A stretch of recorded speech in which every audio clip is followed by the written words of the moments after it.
Сайн байцгаана уу хүүхдүүдээ. Нийслэлийн ерөнхий боловсролын 39 дугаар сургуулийн Монгол уран зохиолын багш Батмөх байна. Та бүхэндээ 17 дугаар жарны хотод төгс хэмээх төмөр хулган жилийн сар шинийн мэндийг төвшүүлье.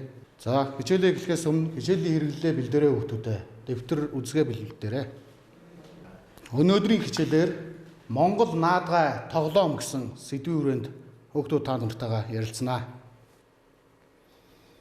За, Монгол ардын тоглоом наадгай өсвөр үеэ сурган хүмүүжүүлэх нэгэн чухал хэрэглүүр нь болж ирсэн.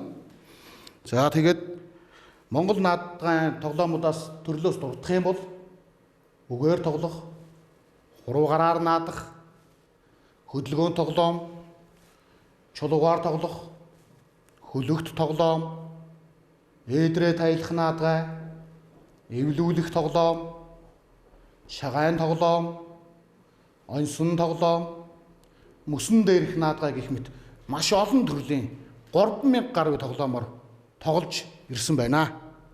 За, багш нь үгээр тоглох, хуруугаар тоглох, хөдөлгөөн тоглоом, чулуугаар тоглохыг дараа нь дэлгэрүүлж тайлбарлах учраас хөлөх тоглоом дээрээс тайлбар хийгээ явъя. За, хөлөх тоглоомд бол та нарын мэддэг ямар тоглоом байдаг вэ хүүхдүүд?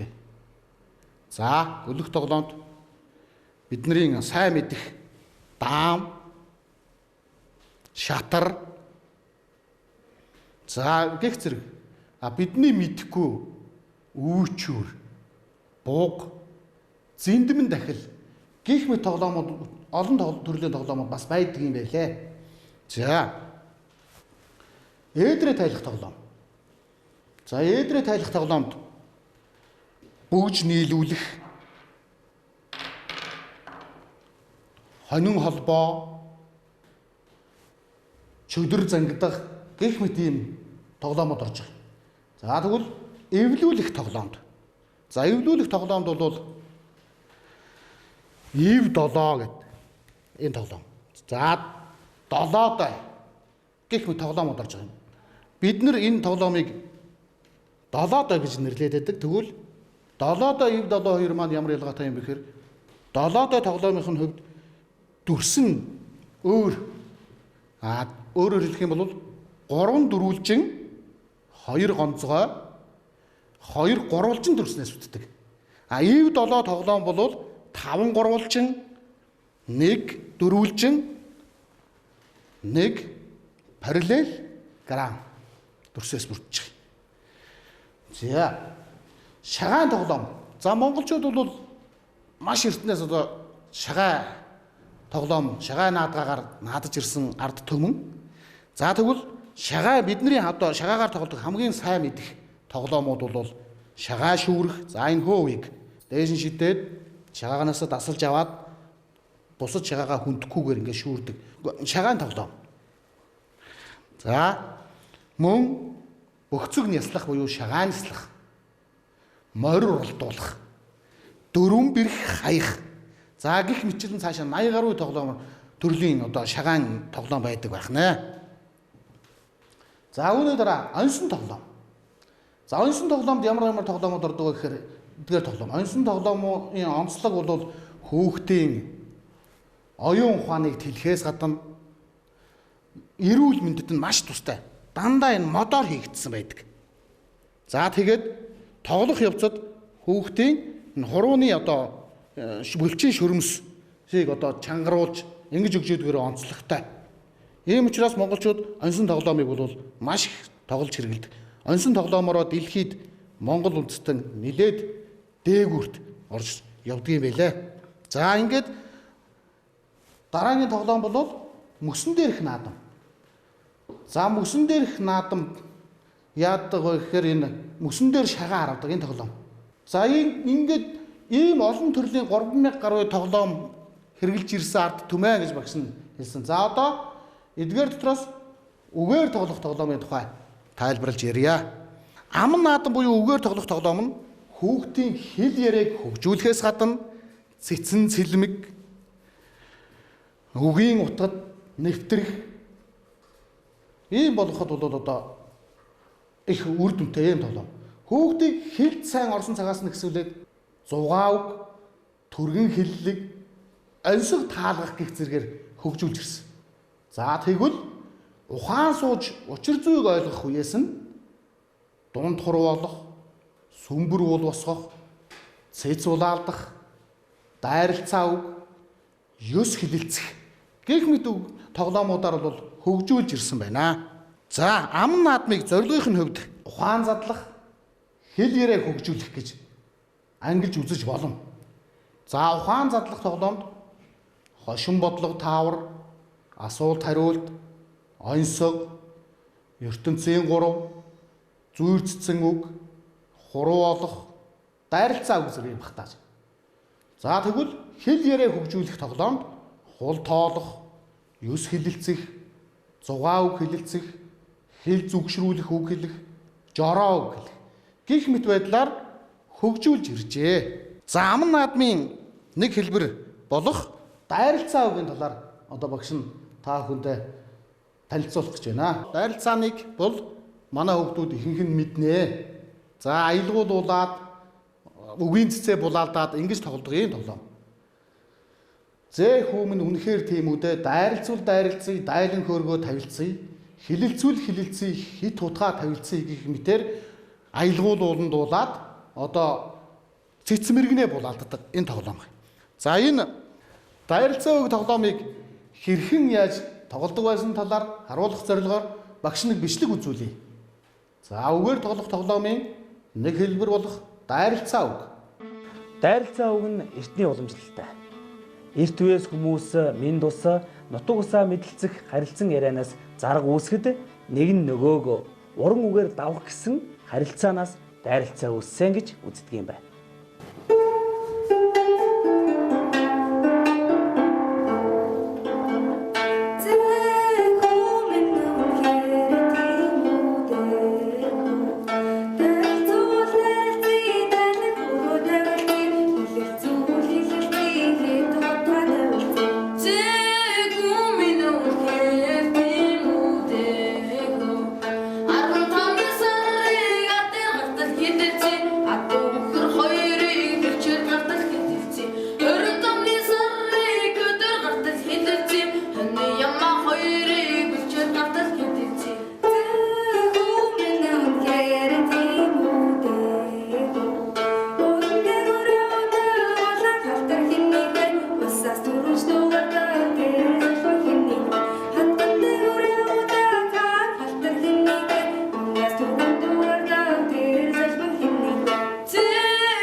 Хуруугаар тоглох тоглоомд бидний хамгийн сайн мэдэх хуруутах,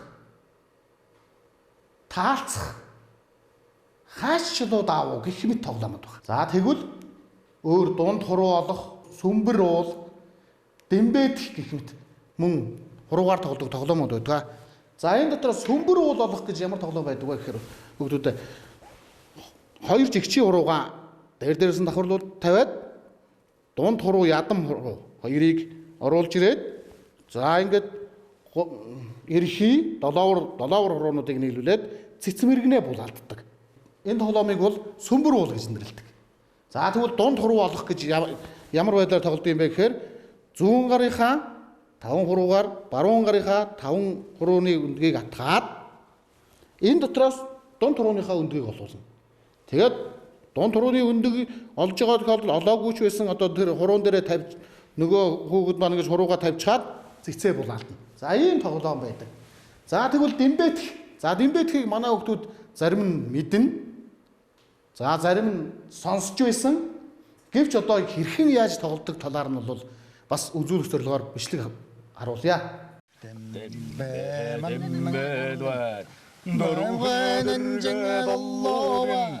타오르고 땡증 저가제대 타오타는 우에든 백내 만난 zorlot hırganamiha Yüssünçünügünde tavvaçın cüve tavvaçın cüve Dembettin saybeta Zorlot günde zurgayım Durviğindence gurviğiniginde gurviğiniginde Dembettin mannalim Dollot hırganamiha Yüssünçünügünde tavvaçın cüve tavvaçın cüve Dembettin kuylgın Qorğan zanı hırşigim Torğan zerde tavvaçın cüve tavvaçın cüve Dembettin kuylgım Sorğanı tavviha Torğanı gırçagı tavvar cüve Dembemetsin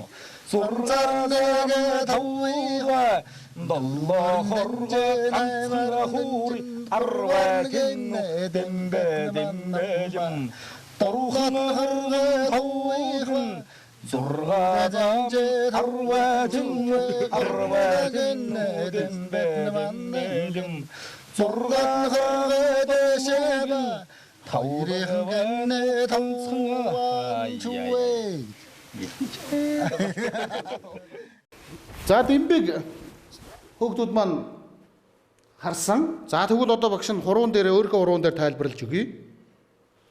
За ингээд аялуулуулаад ингээд савлуулаад Дембэж 2 гарын 13 маань дэлгээтэй байна. За эндээс оролцогч тоглогч хоёрын одоо хурууны нийлбэрийг таах. За би жишээлх юм бол одоо чамтай Дембэджилээ гэхэд чи хэдэн хуруу гаргах уу? Би хэдэн хуруу гаргаж байна. Тэрийг аялгуулад Дембэ бандандаа гэж эхэлдэг нутаг орон байна. Дембэ цайн өөхөө гэж эхэлдэг нутаг орон байна.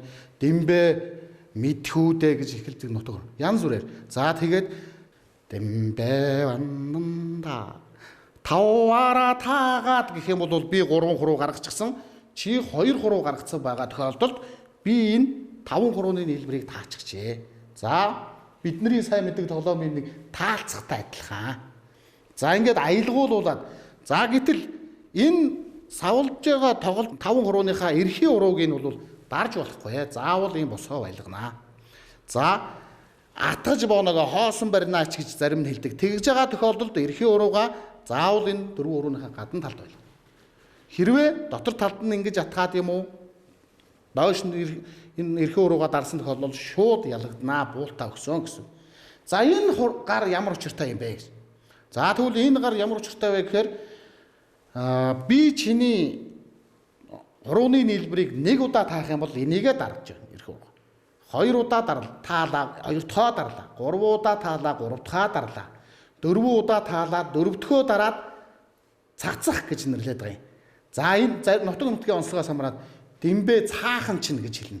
Тэгвэл би одоо надад нэг л таах хувилбар үлдсэн шүү гэж анхааруулж байгаа хэлбэр. Харин зарим нутагт бол Дембэ хамар дээр чинь гэж байгаа юм.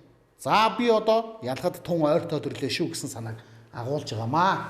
За ингээд Дембэ наадмын бол тэр 2 тоглогчийн бол гарын хөдөлгөөнийг бол маш сайн харж ингэж тоглох нь хүүхдэд ямар ач холбогдолтой юм бэ гэхээр нэгдүгээр харааны одоо хурд шаардсан юм. Хоёрдугаар цэцэн мэргэн хувилбарт нь мөн бас дохих ийм хэлбэр байгаамаа. За хөдөлгөөнт тоглоомд. Хөдөлгөөнт тоглоомд ямар тоглоомод орох юм бэ гэхээр ихэвчлэн биеэр үлдэж байдаг ийм тоглоомод байна. За энд бол цагаан тэмээцэх, цагаан хурганы сүүл, чон тарвахцах, цүү хаях гэх мэт тоглоомод багтана. Эндээс багш нь чон тарвахцах гэж хүүхдүүд цэцмэргнээ булаадаад хөөсөлдөд тоглодог ийм тоглоомыг сонгож байгаа. Тайлбарлах гэж. Чон тарвахцах тоглоомыг харуулахын тулд мөн нэг бичлэг үзүүлье. Монгол түмний тоглоом наадгай нь ард түмний аж амьдралын байдлыг тод томруунаар тусгаж өгсөн байдаг.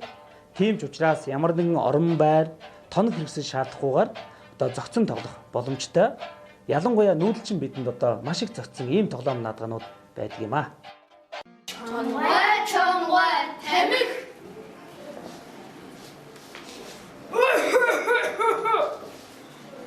зарчин яасан үг юм бэ? Тарахгүй. Тэмэг. Чонны шидэгч яасан муухай юм бэ? Чонгой хитээ өгөөч. Тэр яах нь? Түлий. Гартууч яах нь? Цавуу буцлаа. Цавуу буцлаж яах нь? Ном сум нааж яах нь? Чонны толгой хахарви. Та юу вэ?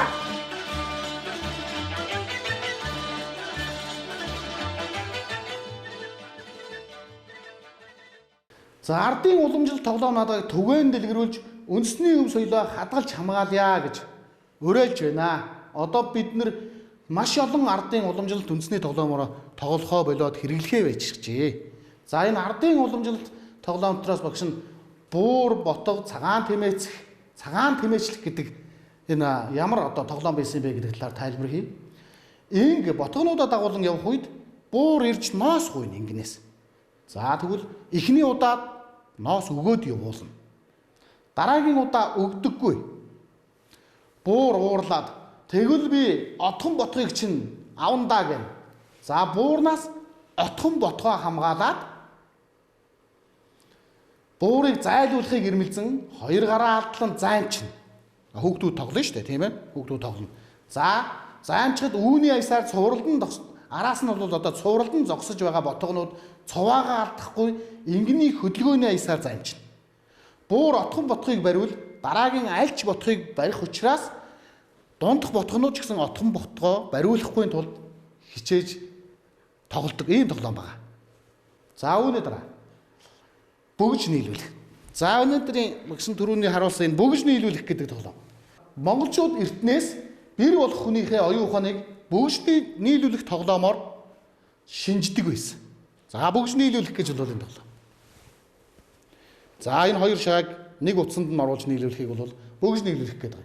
За энэ тоглоом нь богмолын чөмөгний ясын хоёр талын гогцоонд байгаа шагааг нийлүүлнэ гэж багш түрүү тайлбарсан тийм ээ. За чулуугаар наадах тоглоом. За чулуугаар наадах тоглоомыг мэдхгүй монгол хүүхдүүд бараг байхгүй баха.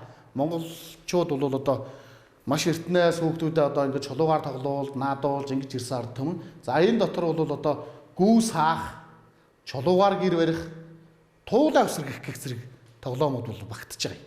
За гүүс хаах гэж ямар тоглоом байдаг вэ гэхээр 10 чулуу алган дээрээ тавиад дээш нь шидэд галс ингэж шүүрж авах энэ тоглоомыг бол гүүс хаах гэж нэрлэж байгаа. Яагаад гүүс хаах гэж нэрлсэн юм бол? За яагаад гэвэл гүүг саахта монгол эмэгтэйчүүд маш хурдтай ингэж хурд шаардсан ийм одоо юугаар хөдөлгөөнөөр саадаг. Тэгэхгүй бол гүүс хаамшин гэж ярьдаг тийм ээ. Сүүн гарахаа очдөг. За энэтэй адилхан чулуугаа дээш нь хөөргсөн бол маш хурдан шүүрч авах хэрэгтэй. Чулуугаа дээш нь хөөргөөл маш хурдан шүүрч. За чулуугаар гэр барих тоглоом. За энэ монгол хүмүүс чулуугаар гэр бариад за чулуугаар тойруулж гэрээ бариад дотор нь ид хогшлоо бол одоо чулуугаар орлуулад гэр бүл болж тоглолт. Ийм тоглоом. За туулаа өсрөх гэж тоглоом байна. Энийг бол бас манай зарим сурагчид мэдэх бах. За бид нэр голын усыг сөргүүлээд чулуу аваад ингээд сөргүүлээд үсрэгдэг. За тэгээд хідэн одоо удаа хин нь олон үсрэгж байгаагаар бол ингэж тоолж шинждэг ийм тоглоом. За ингээд Монгол тоглоом наадгайг бол дүгний. За энэ лодонгийн төдөвгай. Монгол тоглоом наадгай нь бол хүүхдэд бол хүүхдийн хүн болох ухааны цагаан толгой хичээлээ. Хүүхдийг төлөвшүүлэх, сурган, сэтгэл зүйн ухааны онцгой бүтээл. Хүүхдийн төрлөх авьяас, нуугдмал удамшлыг сэрүүлэг. Хорвоог танин мэдхгүй бие даасан дасгалжуулагч. Халах, хөрөх, өвдөх, баясах, гутрахын өөрийн сургамж. Хүүхдийн зохион бүтээх, эвдэн сүйтгэх, даван туулах, бултан зайлах, эвийг олох, өөрөө өөрийгөө хамгаалах ухаанд албадлаггүй суралцах онцгой хэлбэр мөн. Албадлаггүй суралцах гэдэг анхаараарай хүүхдүүдээ. Хэн нэгний албадлагаар биш өөрөө сурж байгаа гэж ойлгох. Хүүхдийн төрмөл ухааныг бэхжүүлэн баяжуулах, таримл ухаан шинээр олж авах, хал үзэж хашир танихын анхны хамгийн том, хамгийн зугаатай, хамгийн чөлөөтэй дамжаа юм а гэж дүгнсэн байгаамаа. За тэгвэл нийт одоо энэ өнөөдрийнхөө хичээлээс дүгнэж үлдсэе. Хөвгтийн тоглоом нь наадам нь үг хэлдэгш, үйлдэл хийдэл нягт, зан айл ийдэг, зорих зүрхтэй болгодог ийм одоо хүмүүжил олгодог тоглоом юм байна. За ингээд гэрийн даалгавраа тэмдэглээд аваарай хүүхдүүдээ. Буур ботов, цагаан тэмээцэх, цагаан тэмээчлэх. За энэ нутагт янз бүрээр яриад байгаа юм. Цагаан тэмээцэх, цагаан тэмээчлэх. Бөгж нийлүүлэх, буг гэх мэт одоо бидний одоо тоглож мэддэггүй эдгээр тоглоомуудыг хэрхэн яаж тоглодгийг аав ээж, эмээ өвөө, ахмад настнуудтайгаа ярилцсан мэдж тоглож сураарай. Мөн дурдаагүй шин тоглоомыг судалж олж ангийн хамт олон найз нөхдөдөө зааж хамтран тоглоорой. Хичээлд анхааралтай оролцсон сурагчдаа баярлалаа. Та бүхэн маань сар шиндээ сайхан шинлээрэй.